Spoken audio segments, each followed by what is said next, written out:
Africa, tap in, Africa, what's happening in the motherland, in the motherland, we're Africans. Welcome in MSA. Richardson. Greetings. Thank you so much for having me on. I'm super happy to talk to all of y'all. I'm calling in from Ouagadougou, the capital city of Burkina Faso, the heart of Africa's liberated zone. So I'm really happy to be here and to give you the updates of what's happening on the ground in this revolutionary country. Please let us know, put us on, because I keep seeing all this fake news that comes out in the US about Burkina Faso. Like they'll just people will just make a graphic and then start sharing it, and folks are like, yeah, and it's like, yeah, nah, I don't think that's legit. So we have the plug, y'all. Okay, somebody on the ground who is giving us the actual realities. So we are so happy to have you back. So put us on, get us in gear. Yeah, absolutely. There's definitely fake news. I've seen all sorts of videos of President Ibrahim Traoré speaking English. Just FYI, he does not speak English. I get the question all the time. So it's either a dub or it's just completely made up. But there is a lot that's happening that's real and that's legit, and that's very, very important. And it's not just Burkina Faso. It's this entire bloc that we call the Alliance of Sahel States. These are three countries, Burkina Faso, Mali, and Niger, that are trying to unify. Like, if you think back to that Kwame Nkrumah vision, that Marcus Garvey vision, like they're trying to tear down those colonial borders that the French put up between them. And so everything they do it together. So since we last spoke, there's been all sorts of incredible updates. For one, the three countries have left the International Criminal Court. They've said, nah, like we're closing that door. We don't believe in it because it's neo-colonial. That's their word. And they said they're making their own court for international justice that they're going to call the Sahel Court. So this is like part of this step, everything they do as a unit, moving together. One of the things that they said or that they noted was that if you look at the first 10 cases that the International Criminal Court took up, 9 out of 10 of the cases were, focused on Africa. So it's national, but it's just, they just target one continent. And I'm not saying that there's no bad leaders in Africa. I'm looking around. If you're looking at what's happening in Cameroon or Ivory Coast right now, it's actually pretty unfortunate. We have some old heads in their 80s and 90s who have won, quote unquote, the 4th or 8th election, but it's not legit. So there's some bad stuff happening. But at the same time, the International Criminal Court to focus on Africa, when we have, all these crimes committed by France, the US, the UK, and it's just normalized.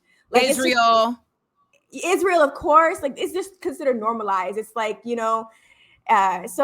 they've Wasn't left. there someone, I can't remember who it was, that had said straight up, and I think it was Macron who was like, the International Criminal Court is for Africa. Like, that's not for us. Oh yeah. Yeah, for real. Like that was a statement made. Even when there was the ICJ ruling around Israel, there was also comments that's like, wait, this is supposed to be for Africa. Like, what are we doing here? Like, I think I saw it in the BBC, but I don't want to, mix up my facts. So don't quote me on that. But that was definitely a statement that I read in that context. So you see who's being targeted, and our leaders out here, they're on game. They're taking it very seriously. And they're fighting to control their territories, but they're also getting, some serious, repercussions by the West. I'll give you another example. So Niger, which has some of the biggest uranium deposits on Earth, and I talked about this a little bit last time, if you remember, it was like a month ago, but their uranium is used and has been used historically to give the European Union electricity. But the vast majority of people who live there do not have access to electricity at all. It's 80-90% of the country has zero access to electricity, and the uranium has been used to literally light up the Eiffel Tower. Like, the actual symbol of France has relied on Niger's uranium for a source of energy and power. So, last year, France began to take the steps to take control over its uranium mines and saying, we're taking it back. And then this year, the government was like, we're nationalizing, this major mine that France has controlled for so long. Like, France, get out of here, we're taking it over. But France went over to the World Bank and complained and said, oh no, this is so wrong. We're being, we're pressed here. They can't do this.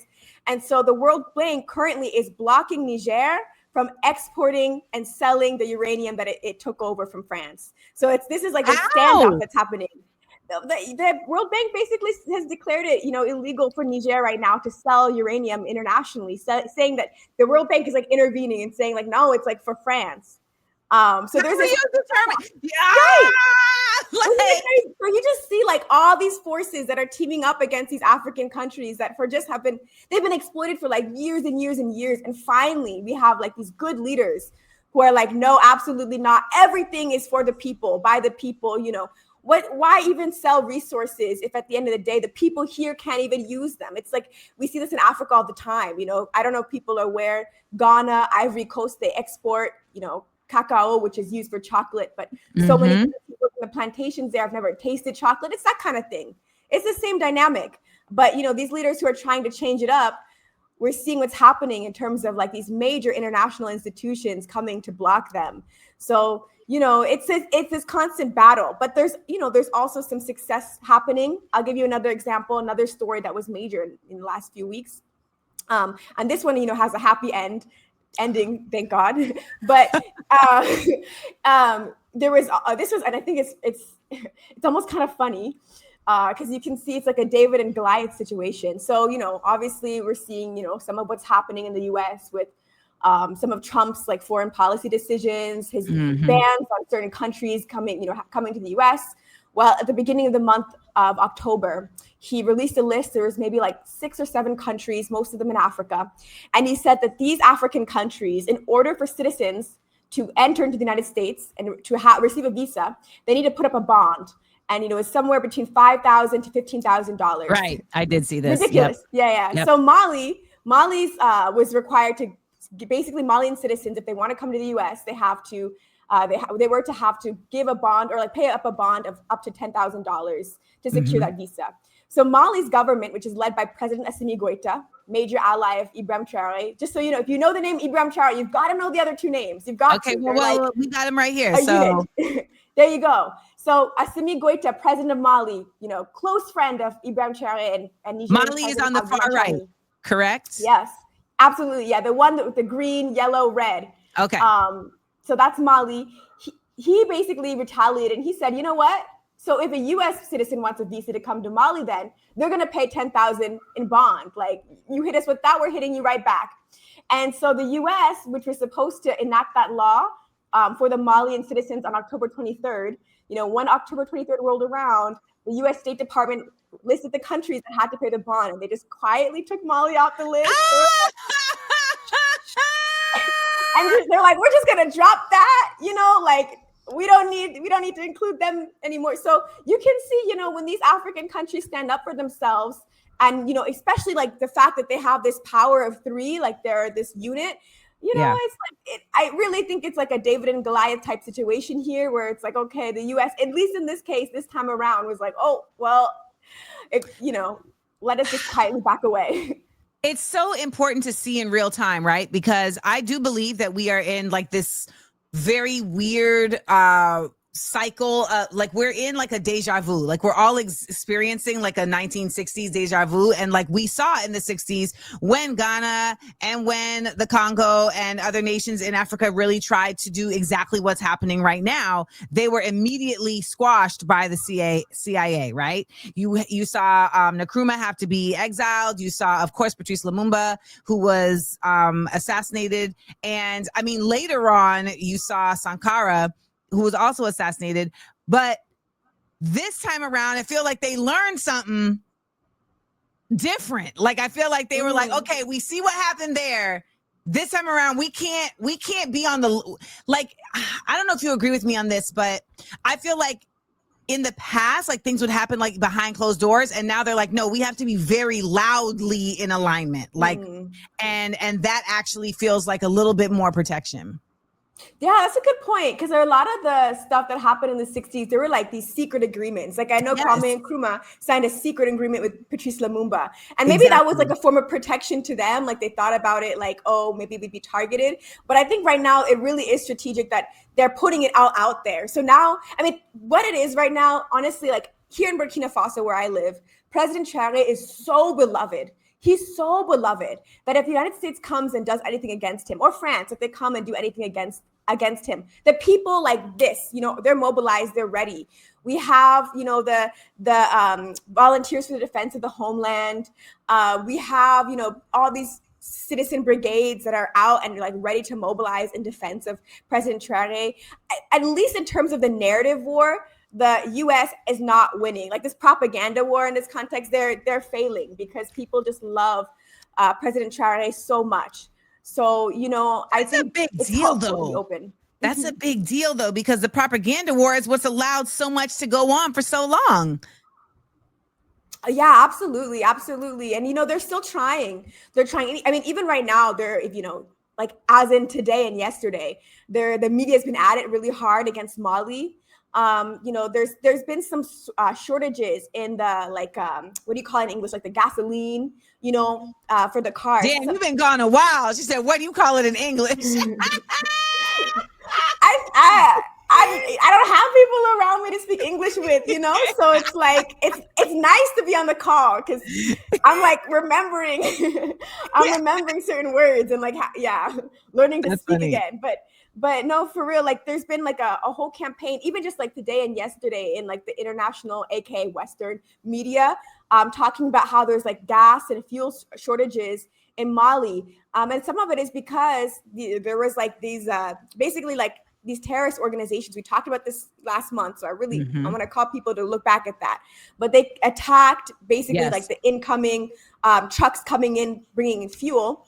And like this is it's so important that we understand like this. And I used this example last time. This is like a Nicaragua, like Sandinista versus Contra situation. Like these aren't just random groups. These are like Western backed organizations. Yes. Was it like the very beginning or the very end of last month? I think it was the very beginning of this month, but I might be getting my dates wrong. But there was a UN General Assembly. And so every single one of the countries in the Alliance of Sahel states, Burkina Faso, Mali, Niger, sent their prime ministers. And every single one of them, one after the other, said, we know that Western countries are backing these terrorist organizations. Go and listen to their speeches. I mean, they're like, we have the proof. Yeah. Mali's like, we've been knocking on the door of the UN General Assembly since 2022. Begging to share our proof in an official capacity to say, here's the evidence of France supplying arms and intelligence to these groups. And the door has been shut on us. The UN General Assembly, the UN Security Council will not hear it. France, of course, is a member, so that's why. I mean, the UN is a joke. I mean, let's be real. It is. They're all going to vote today. Like all of the countries in the world today are going to vote to say that they need to lift the US blockade on Cuba. The US is going to vote against it, and then the blockade is going to continue. Like it doesn't make sense, right? It doesn't make sense.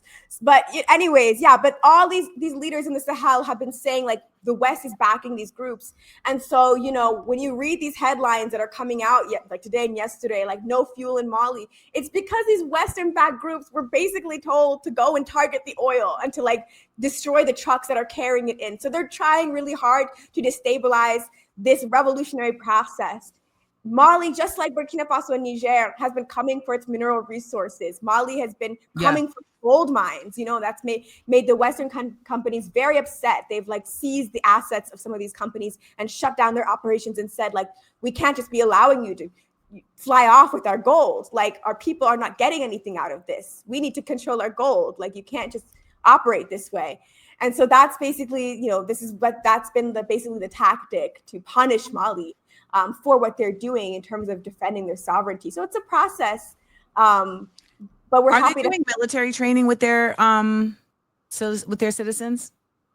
Yes, they are. I think Burkina Faso is the most advanced because Burkina Faso has like this large civilian turned combatant force that like it's a short-term like voluntary service, and there's so many people who want to do it that the government's like, we actually have too many volunteers, and like that's sending them off to do other things now. Like they have the people who have been militarily trained now doing like infrastructure building, road building, and construction. You know, I actually left Burkina Faso for like a month. Just like this year, I came back and my neighborhood was like transformed.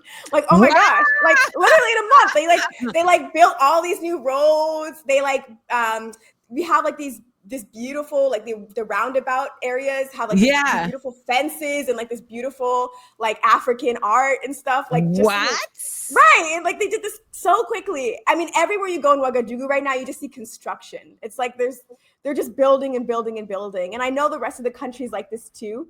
You know, when you go around, you just see like all of the infrastructure development. It's incredible. And these are people who are, you know, they're being trained militarily. They have like a political education process. They're calling it patriotic education. And then they get trained in like the construction work, and then they get sent out. So they have like all of these skills. But you see what you just, well, okay, so people always say to me like, Amanda, like you don't have solutions, et cetera, et cetera, et cetera. And I'm like, the solutions exist in the world like all the time. And when we consider quote unquote solutions, it's not going to be a flipping of the lever. It's not going to be some real quick like about face and all of a sudden there's no more fascism. The solutions are us. We are the solutions. You just named an actual practical methodology around changing the, not just like the laws, but like the culture of a society. Oh, absolutely. And I think what you're saying is so important. And I understand it like so deeply and so personally because I grew up in the US. And so, you know, I had like a list of things growing up in the US that I was against. I was like, you know, I'm against the police, I'm against the prisons, I'm against all these institutions, I'm against the government. But I didn't have the capacity to understand like, what am I for? Like, what are we fighting for? And so I really want to encourage to look at the revolutions that are happening in Africa across the global south, because it changes your whole perspective to realize, like, I'm not saying we shouldn't be against things, like we should be against imperialism, we should be against capitalism, but to have the framework of being against those things and know like what we want to build, I mean, it's incredible. And so I'm saying, like, look at what's happening in terms of the revolutions in Africa and across the global south countries, or, you know, around the world, what they're building. It's just so incredible and so inspirational. And I think the Sahel is just such a rich place to look at. The people are just so deeply Pan-African. It inspires me so much. This month of October was the anniversary of Thomas Sankara's assassination. So he passed away on October 15th, 1987. Passed away is not the right frame. He was assassinated. He was brutally assassinated. And you know, I was gonna let you live. I was like, I'm gonna just let it happen right now. You know, he was assassinated, and it's important to frame it that way. Yes. Blaise Compaoré, who was his right-hand man, was the one who was immediately responsible. But France has promised for decades to declassify information about its role and never has. And so we know that he didn't act alone. France is complicit. The CIA has also given us nothing, and we need to know what their role is and was. Have you seen the film A Soundtrack to a Coup d'etat?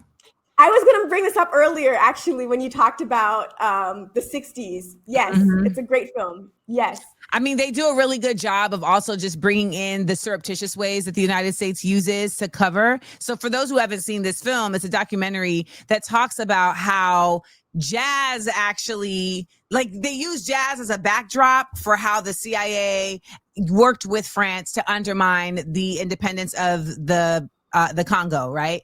But a lot of these musicians didn't know that their concerts were being used as CIA meetups. And I mean, you're just like, you gotta be careful with these things. Who you're dealing with, you gotta know. Yeah, it's hard. They're literally on camera like, yeah, we were backstage at Louis Armstrong's show. Like, oh, you're here for Lumumba too? Yeah, it's painful when you look at the history of what they've done, you know, and it's so much of it. And what I love about that movie also is they show like how badly these Western imperialist countries do not want Africa to unite. It was like, we want to unite. It's like we have to do everything to block the unification of Africa. We want to unite. We have to do everything to crush that. And so we're kind of back in that same thing. Yes. Where it's like people want to unite. Like they're tired of the colonial borders. And it's here. It's like it's such a strong stance because people really feel that, you know, there's a Sahel identity and there's an African identity that's way greater than the countries that were carved out. You know, they speak the same languages across these countries. They're like the same people. They have family members that live on different sides of the borders. You know, there was a crime that was committed in Berlin a couple hundred years ago that we're still dealing with. Yes. I'm talking about the 1884 to 85 Berlin Conference, but people don't see these borders as legitimate. And so this is really at the heart of what the Alliance of Sahel States is about, trying to tear that down. And so I think, October is a great time because people come from all over Africa and the diaspora. We just had a major international festival called FIPAN, which is the Pan-African Festival of Nkok. I hope I'm pronouncing it correctly. It started in a village in Senegal, but now it moves every year. So that was like the name of the first place it started. Yeah. So this year it was in Burkina Faso. And then there was also an international conference that was hosted by the Thomas Sankara Memorial. So people came from all over the Caribbean. They came from all over Africa. They came from different parts of the diaspora, including the US and Europe. We had lots of people from, Martinique, from Guadeloupe. We had people coming from all the way from Zambia, South Africa, every West African country was there, delegates from the US. It was incredible. And so we really got to exchange. It was like the full breadth of the African diaspora, the African continent together, basically saying, we're here to defend Burkina Faso. We're here to defend the Alliance of Sahel States, and to honor the legacy of Thomas Sankara. So powerful time. It was a powerful month in Burkina Faso. What would you say currently are the impediments to Pan-Africanism on the continent? Okay, there's a few things. I mean, so in the Sahel, on the level of consciousness, it's clear. Sometimes I go and I talk to Africans and people, I call everybody of African descent Africans, by the way. I'm like, we're all Africans, okay? So that's what I mean. But when I talk to people in the US, sometimes they're like, oh, it's not realistic. People don't want to unite. Here in the Sahel, we do not have that problem. People are very crystal clear. It's not even a debate here.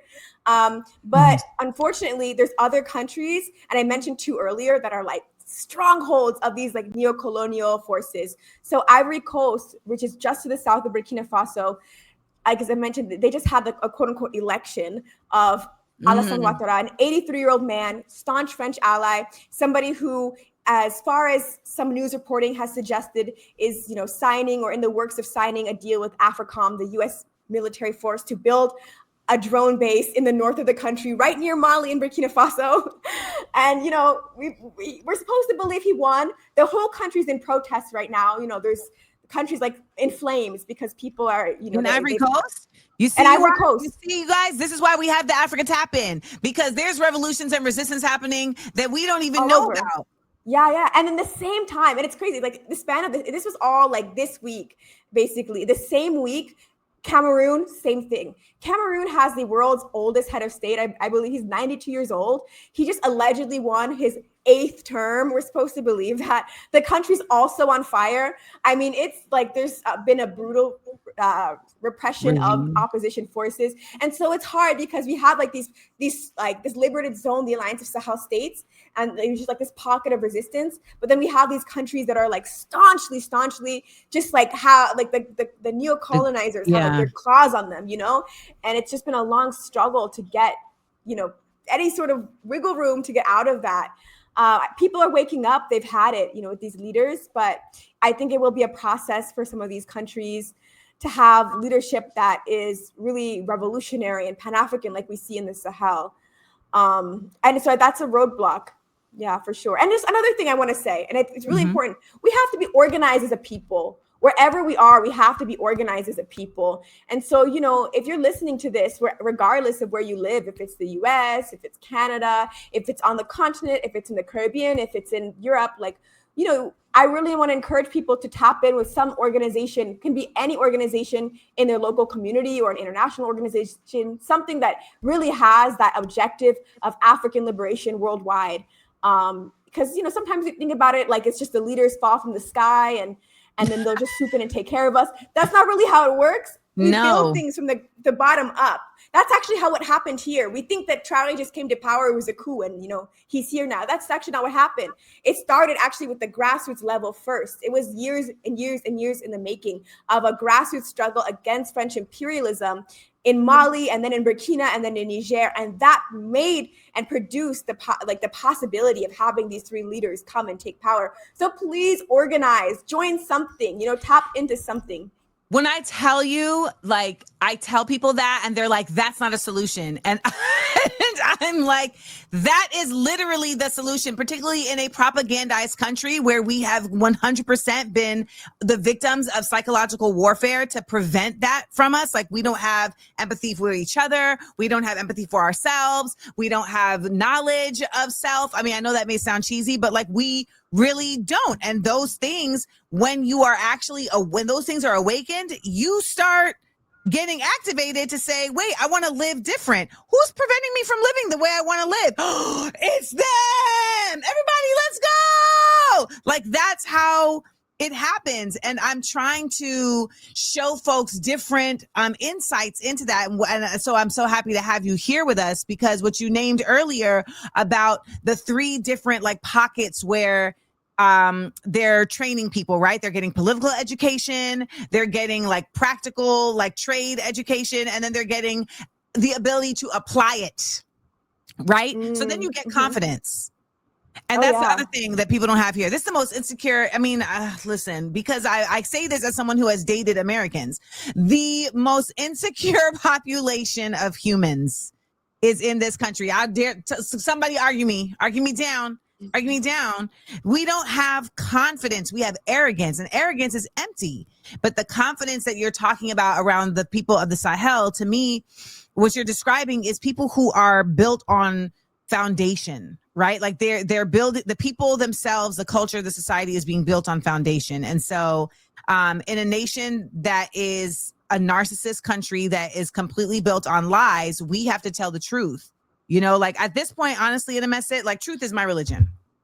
Like that's it. Like truth is my religion. Like I'm praying for the truth every day. Tell me the truth, please. I want to know. And so I really just love that we're able to get to talk to you and speak to somebody who is in the thick of things, because if you weren't saying it, I don't know that people would believe it. No, I mean, it's real. It's so real. It's so real. And I think, for me to be part of this process, I mentioned last time, I'm a part of the All African People's Revolutionary Party. I'm a part of the Thomas Sankara Center. Being part of the organizations has changed my whole scope and perspective in life. Like I wouldn't be here in Burkina Faso having this perspective and being part of what's happening if it wasn't for those things. And so I really want to encourage people to tap into literally anything that's fighting for African people around the world, because it will change you and for the better. And I think, it's really hard when you're in the US. I mean, it's by intention, it's designed, it's really built to be that way. And then especially now, I mean, it's just I think there's a less and less hope. There's less and less hope, but this is the time to really tap in with the African continent also, and to tap in with the global South countries as a whole, because it's the US is not doing very well right now. It's declining, but it doesn't mean the entire world entirely is falling apart. I know in the US, a lot of people have this perspective it's the apocalypse, it's the end of our days. But at the same time, it's these other countries are kind of using that wiggle space of the US kind of crumbling to get free. They're breaking the chains right now. And so this is the time. I mean, if there's ever a time in history to be I want to get with the winning team, let me, hop off and give my, and I don't even mean physically, you have to leave. That's not my point. But in terms of your allegiance, being clear, I know what side of history I'm going to be on. This is the moment. This is the moment where it's you want to make yourself clear. I am with the people who are fighting imperialism all around the world. That's my side. That's my team. This is the time to really align yourself with the right side of history. And you'll be a lot less sad, because I think if you don't have that right now and you're just kind of looking at the US and it's your scope is this is it, this is what it is. I mean, it's hard. I would be devastated. But the fact that I know internationally, worldwide, a lot of people are getting free right now, I wake up in the morning and I'm happy, Listen, you are a blessing to me today, because when I came on, I was just I mean, when you look at the headlines, I'm just going to read you some headlines, this is on one page. Okay. This is on one page, and I'm just going to read you the series of headlines. Trump's Yemen strike kills 61 immigrants and no combatants. Newly released data reveals Air Force suicide crisis after years of concealment. This 16-year-old American is among hundreds of Palestinian children jailed in Israel. Netanyahu is blowing up the Gaza ceasefire, and Trump is the one losing face. Did the TSA really rely on controversial counter-extremism group to put names on a secret watch list? And here's the last one. An NYPD camera points directly into their bedroom. They're suing over it. This is I just feel if you don't live here, that would feel Nah, it Yeah. can't all be like that. And it just drains you. I mean, if I don't go to sleep by 10:30 and mess it's a wrap. Like the next day, I'm gonna be Yeah. depressed. I mean, it's so hard because I feel like if you live out there, like, are you ever gonna just come across casually a headline that's like Mali, claps back to U.S. removed from the list? You're never gonna see a headline like that. You're No. never gonna see, African diaspora from around the world comes to join gathering in Burkina Faso, meets with President Ibrahim Traoré to discuss, future development of Africa. Like, you're not gonna see a headline like that, which is why it's like you gotta kind of look for it yourself. But I'm telling you, like, if you organize, if you start to educate yourself, and if you align with the anti-imperialist resistance worldwide, like, you're going to get a lot of positive news. It's not just all bad. You're going to start to see, like, again, these chains are being broken. Like, we're getting free out here, and it's like an exciting time, and it's a blessing. I just am in awe that I'm like witnessing this in these changes, and everybody around me is like, it's a different vibe here. It's like people are so hopeful. People feel like, the future generations are going to be living way better lives than they're currently living. I know in the US, it's kind of the opposite, and it's just really hard. But here it's like, wow, we've been exploited and so long, like we've been colonized. And like for the first time, we feel, at least for the first time since Sankara, we feel like there's hope. We feel like, there's gonna be more jobs for our people. We're already seeing it happening. We feel like we're gonna have a way better educational system. We feel the literacy rate is gonna, get higher. Unfortunately, in the US, it looks like it's going the opposite way. The healthcare system is getting better. A whole children's show about reading for this purpose, like solely for that purpose. Yeah, read, please. They want to take away our ability to do that. Don't let them do that. Please pick up books and read and articles, anything, get your mind in that space. Practice this is my it. cat, Sankara. Oh my God, so cute. This is Hi, Sankara. I love yes. cats. Sankara is adorable. Aww. This is Sankara. Lumumba was up here before, but I don't know where he went. Oh, Sankara and Lumumba. Yes. That's amazing. Oh my gosh, so cute. Well, we have one question that I would love to get your thoughts on, because I think this is really applicable to now. Ms. Richardson, would you please say more about, or could you please say more about what it actually looks like to join an organization? Much of the U.S. thinks of it as like signing up for a mailing list for the ACLU. Yeah. Here's what I'll say. So like I mentioned before, a couple organizations I'm in. So I'm in the Thomas Sankara Center, which is local here, but I'm also in the All African People's Revolutionary Party, the APRP, which is international. You can join them from anywhere, and they have chapters across the US. There's also organizations like the Black Alliance for Peace. So if you're US based, that would be another one to tap into. There's Dream Defenders. There's Malcolm X Grassroots Movement. There's a bunch that I'm probably forgetting. But the point is just to look around and find something. There's a lot that are local to specific cities and areas. And what it might look like to be organizing day to day or week to week or month to month or whatever, like it might depend on the organization that you're in. We do a lot of political education in our organizations, and then we go out and do work to basically spread that political education. Anything that, we might do like an event here that talks about what's happening in Sudan or Congo, or Palestine. So these are the kinds of things basically just to get people involved. And then, it really does change the capacity of what's possible, especially like out here, we have leaders that listen to us. So it's a little bit easier. Like if we make a lot of noise, they'll take it up. But in the US, it also makes a difference, and it's hard, but you build networks internationally and you're able to support struggles that are happening worldwide. And it will make a difference. So please check out these organizations I mentioned or other ones.